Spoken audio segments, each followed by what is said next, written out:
Today we are meeting up with our friends Matt and Cara from Ozark Overland Adventures and beginning a 3-day journey across the El Camino del Diablo Trail, a historic 250-mile or 400-kilometer trail that passes through some of the most remote and inhospitable terrain of the Sonoran Desert.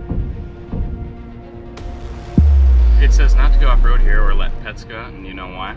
Mountain lions? Unexploded ordnance. Oh.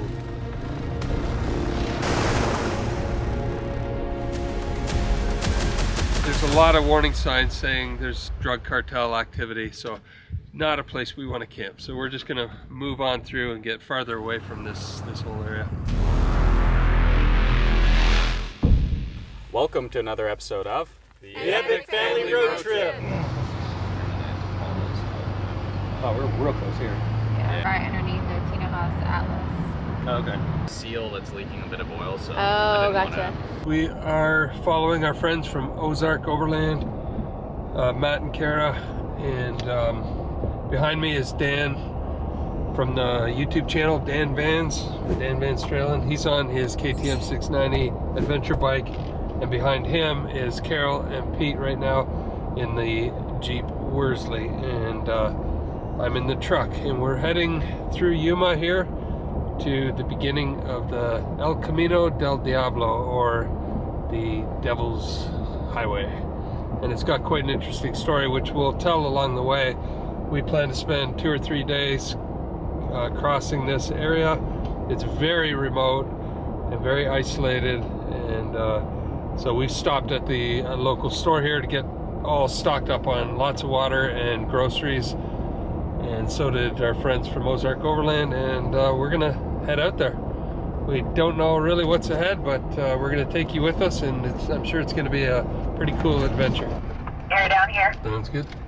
All right, so we just pulled off the pavement onto the dirt at the beginning here of the trail, and we're gonna air down. Oh, really? Yeah. We have Goose back home, and so this is Rooster. We like Top Gun. So.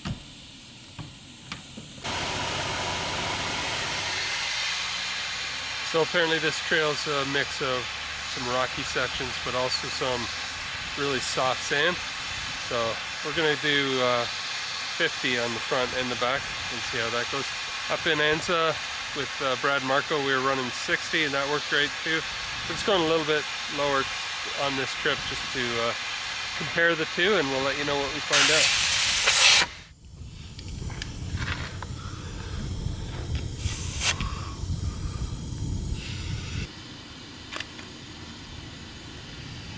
Thank you. Is that the camera that went to the moon? Yeah, it is actually. That's pretty cool. Yeah, I love it. It's so amazing. It makes you really slow down and appreciate, because it's all film and you get 12 pictures per roll. And so you have to like use a light meter, and Oh, wow. yeah, it's real crazy. The film is in back here, and so it all comes apart. The body, it's all separated. That's neat. You'll have Yeah. to talk to Pete Jr. I've heard he's getting into film. Yeah, he is. Yeah, So I'm that's excited. cool. I love it. So you can see through here. Right down in there. Oh, yeah. Oh, that looks so neat. Yeah. And it's 120? Yeah, Cool. medium format. format. That camera's older than we are. Yeah, it was amazing. in 67. All right, we're aired down and we are pulling out. We're gonna begin the journey across the Devil's Highway.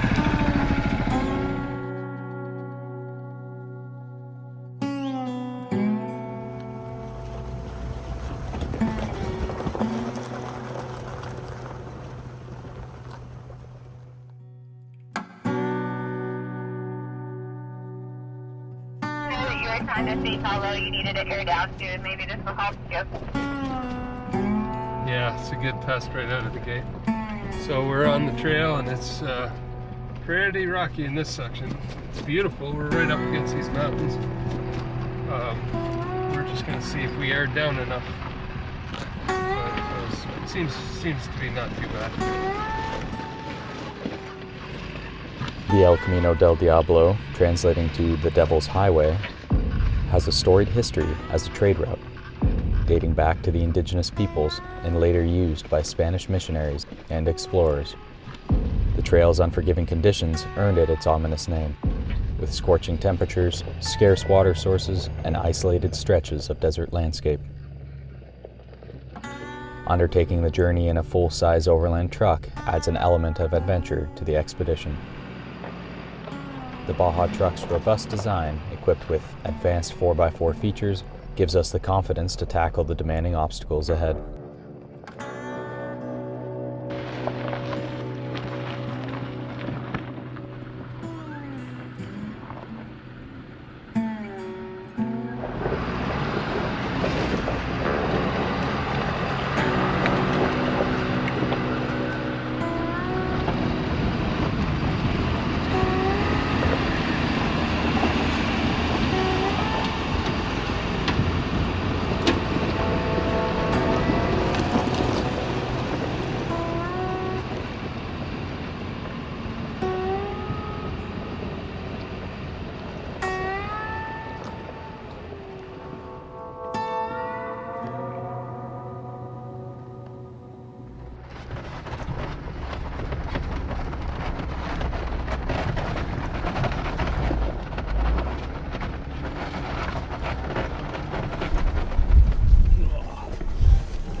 Of this whole trail. You're welcome for me making the wrong turn. Cara started driving at the beginning of the trip, and first intersection took a left when she should have taken a right. But it said you saw my Gaia, and it looked like I was going the right way.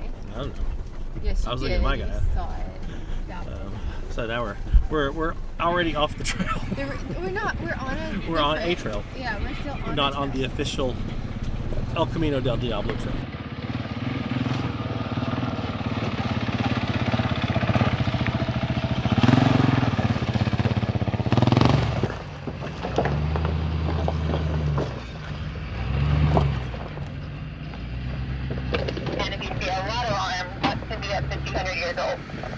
Wow, didn't realize you were that old.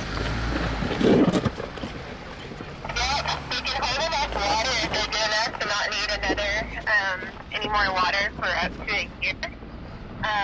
And then whenever they're fully full with water, they can weigh up to a ton. Wow, that's amazing. Money, and you can go to jail for cutting a saguaro down. Even if you own a saguaro on your own property, you have to file a claim with the Department of Agriculture in Arizona. The saguaro cactus is an iconic desert plant known for its tall branching structure and prominent ribs. These majestic cacti, native to the Sonoran Desert, have a remarkably slow growth rate, taking up to 75 years to develop their first arm and can live for several centuries, with some specimens reaching ages of 150 to 200 years or more.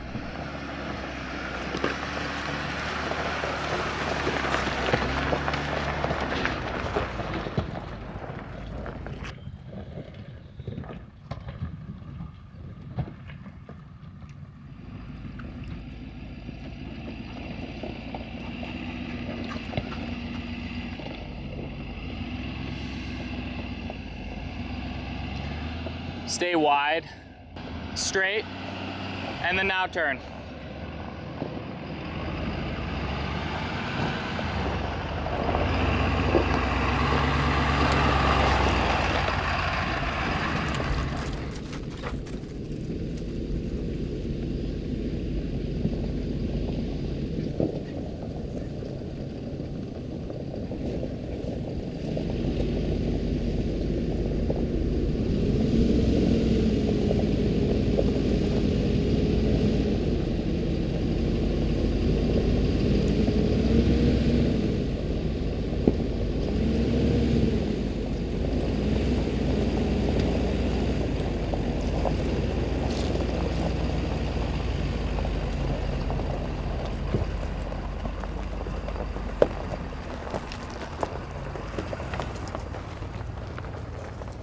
All right, we're just making our way down the trail. We just stopped for a minute, give Lando a break, and Dan's stretching his legs back there.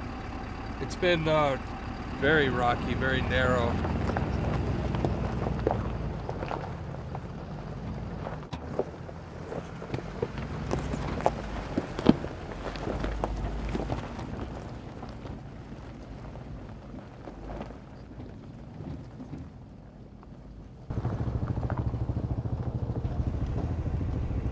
Driving along this crazy ridge here and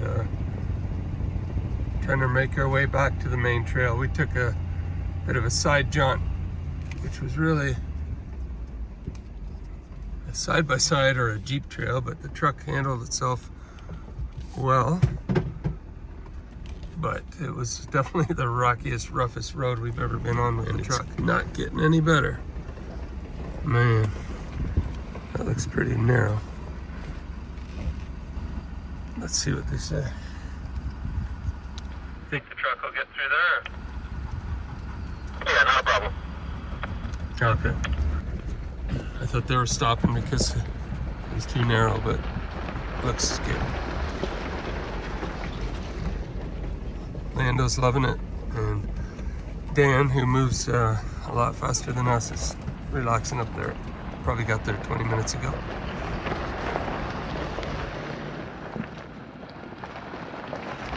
All right, we're off the side trail that we adventured onto and back on the main road, and it's a lot smoother. You can move a lot faster, at least in this section. Much better. Yeah, much easier going. At least in this section, you know, it's quite drivable, so we can clip along at a decent pace. That other section was fun, and we really put the truck to the test with some super narrow, rocky sections, but now we're back on track and we're heading east. Yeah, it's not rocky right here, but it's alternating bumps, so you rock from side to side. The suspension on this truck can handle it, and does handle it really well.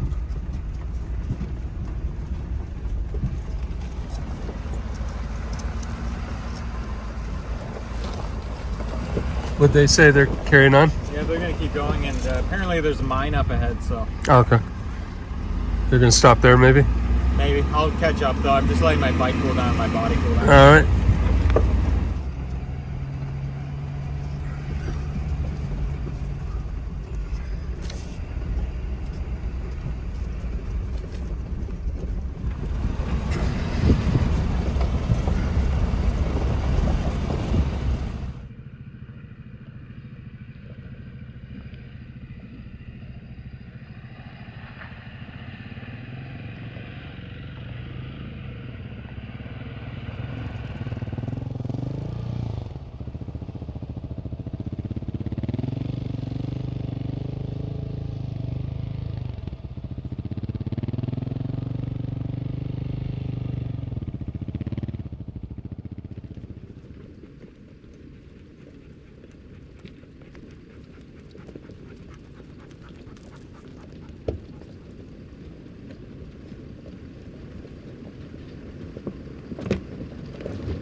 said don't drive your vehicle up to the mine. That's right. So. There's evidence of camping here, so we're good. Yeah? Yeah. Mine up there?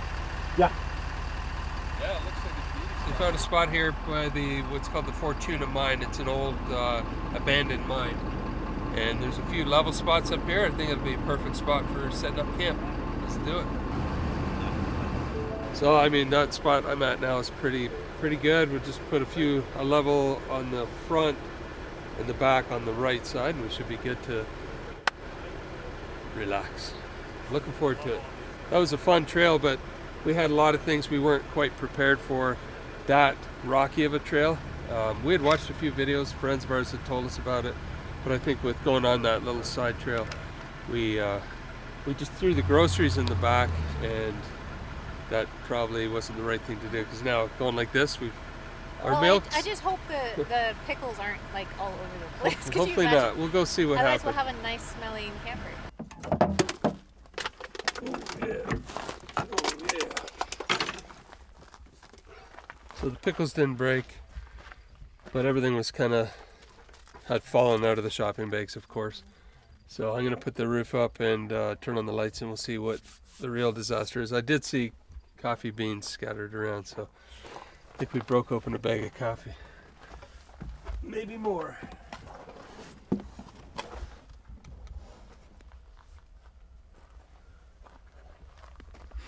There's a lot of firewood right there.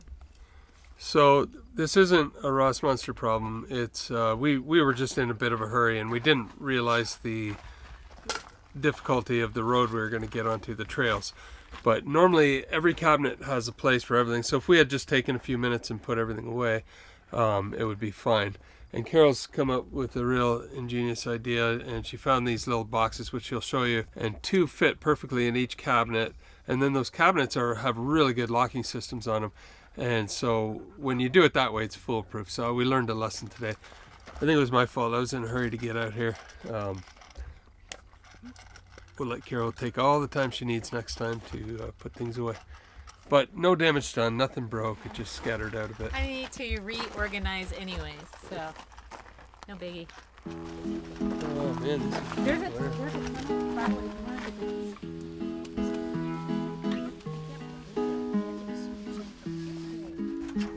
Second time setting it up.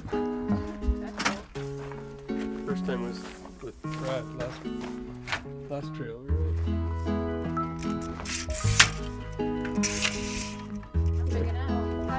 Yeah. That's a stand. I like that you can lower the pole on one side if there's rain.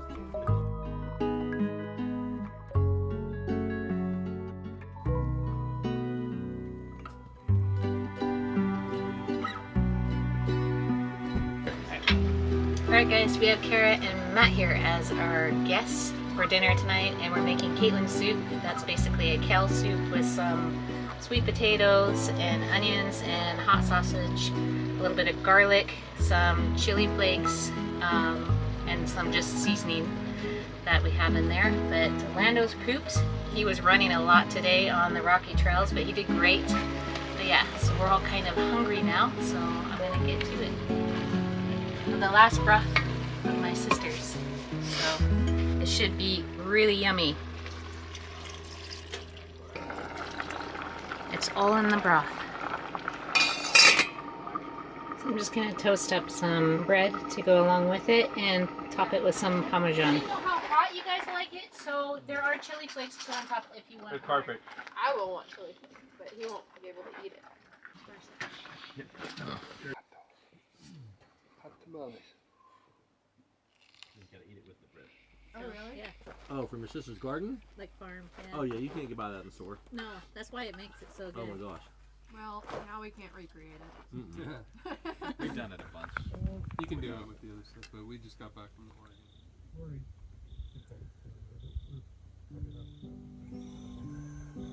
Good morning from the Camino del Diablo. And we had an amazing sleep last night. Completely silent. I didn't hear anything. It might have been coyotes or something, but just a wonderful first day on the trail. Yesterday we were just kind of getting our feel for the area and checking, making sure we had the right tire pressure and all that kind of stuff, and getting a bit of an understanding what the trail's going to be like. And today we're going to start making some ground. We are probably 20 miles into a 140-mile trail, and man, is it ever remote. We are all alone out here, but that's what we like. So lots of exciting things coming today, and beautiful countryside that we're going to show you on the El Camino del Diablo, which is the road of the devil. And the reason it's called that is because especially in the summer, it gets so hot. It used to be a land route from Tucson area across to California, and a lot of people perished on this trail, so that's why it's named that way. We have our friends from Ozark Overland Adventures, Matt and Cara, with us, and for both of us, it's our first time on this trail. So everything ahead is brand new, and we look forward to taking you with us. Do I have an afro this morning? I was sleeping against this because I thought this was more up than the front. Is it the opposite? But then my back was like right against the bed. So this is the kind of trail and place that makes you feel alive, like in the middle of nowhere, surrounded by mountains and just rocks and ruggedness. Trails going to mines and different plaques everywhere with all the rich history. It just makes you think of the harsh conditions that come in just a few months, or even weeks, I'm sure.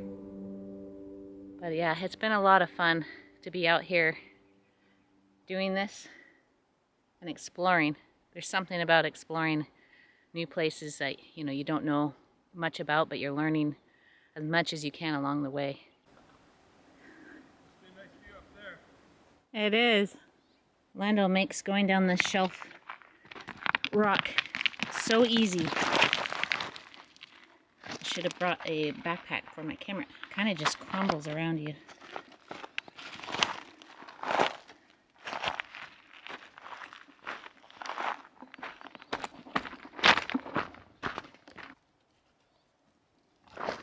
I'm coming.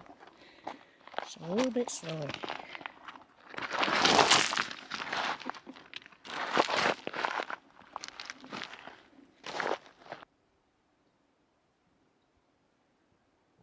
There's the Altar Desert in Mexico, that's where we're feeling the warmth coming off that. That's a job in itself, crossing there. And we're sitting up here in these beautiful mountains. So we had some leftover ribeyes from the other day, and I got a breakfast burrito with those leftovers. So it should be yummy with a little bit of fresh salsa. Not homemade this time, but pretty close.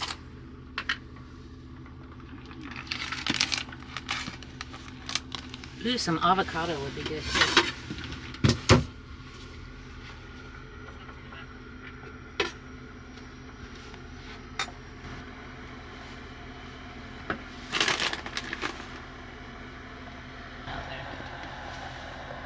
Digging in. I bet their 690s are lighter than your 390. Together, I was about to look that up. It's official. Very nice. That looks great. Thanks, Matt and Cara. You're welcome. And then Rooster one's up there so bad. Morning, guys. We're all packed up now. We're rolling out. Let's go.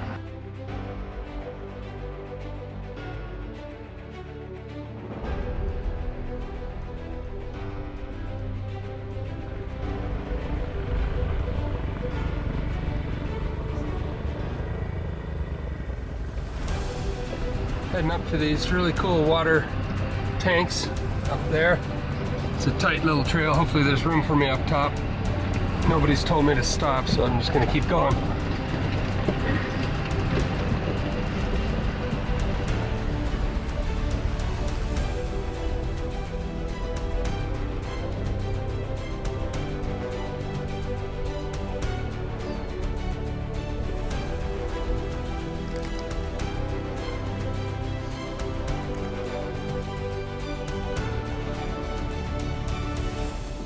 Just enough room for a bike, 2 Jeeps, and the truck.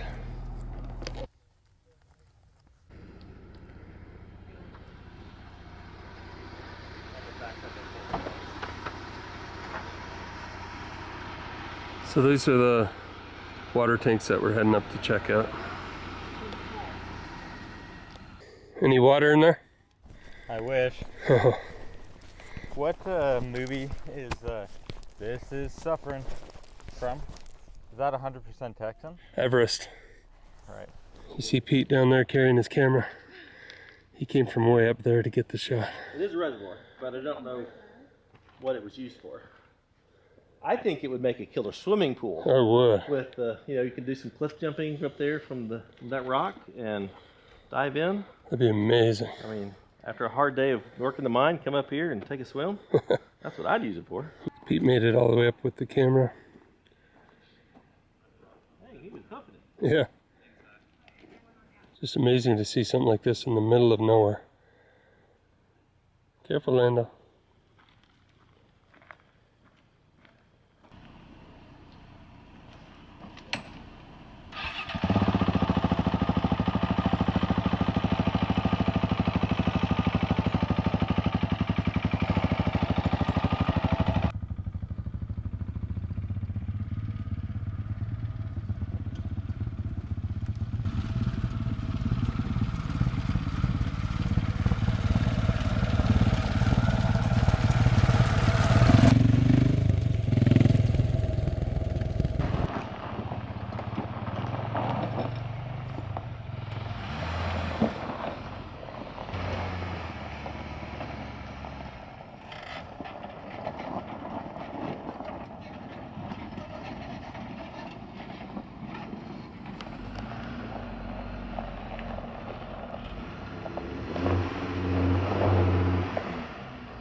So this reservoir is 30 by 45 feet and with a capacity of over 1 million gallons of water. That's insane.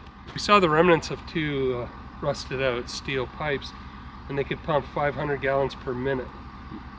It brought water through 14 miles of pressurized 14-inch iron pipe. Several water lines originated, or 4-inch, originated from the reservoir and led to the stamp mill, which is on that side. So they used the water for obviously the mining process, but also for drinking and cooking. And the camp cook, a Chinese man named Charlie Sam, believed that the area water supply lacked iron, so he kept a supply of rusty nails, and he would throw them into the reservoir to bring iron into the water, which he figured was important for longevity. Alright, we just came out of the mountains where we were camped last night, and we're in a bit of a much more level spot, but just as rocky. Like there's round rock pebbles everywhere, but much easier driving, so we're moving along at a decent pace and letting the suspension do its thing, and it's really working.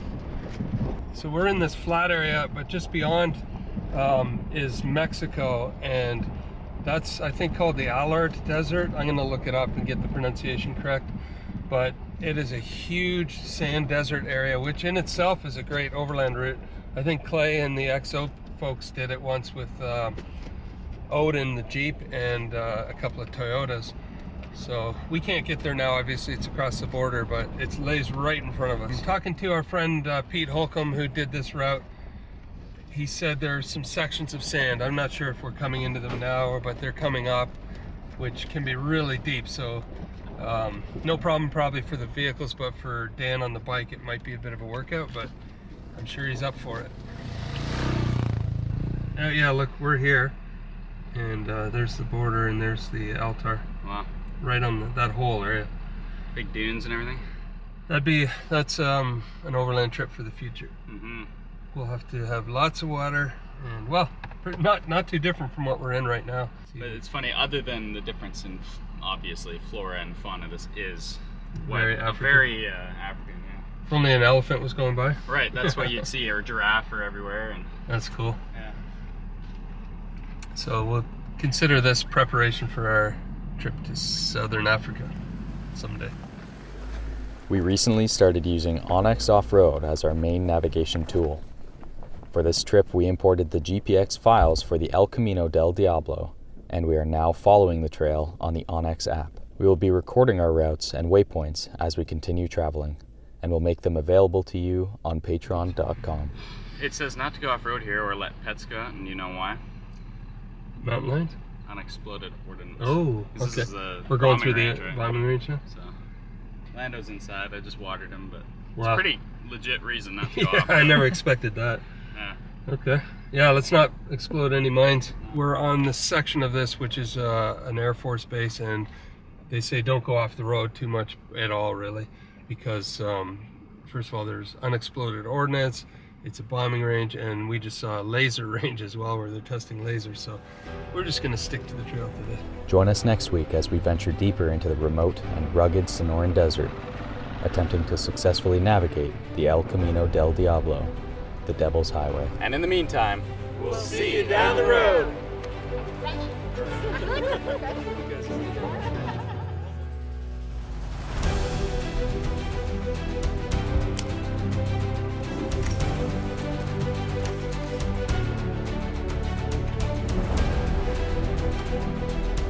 fresh water. I mean, I wouldn't question being a little bit green if you're about to die. And there's multiple pools to choose from.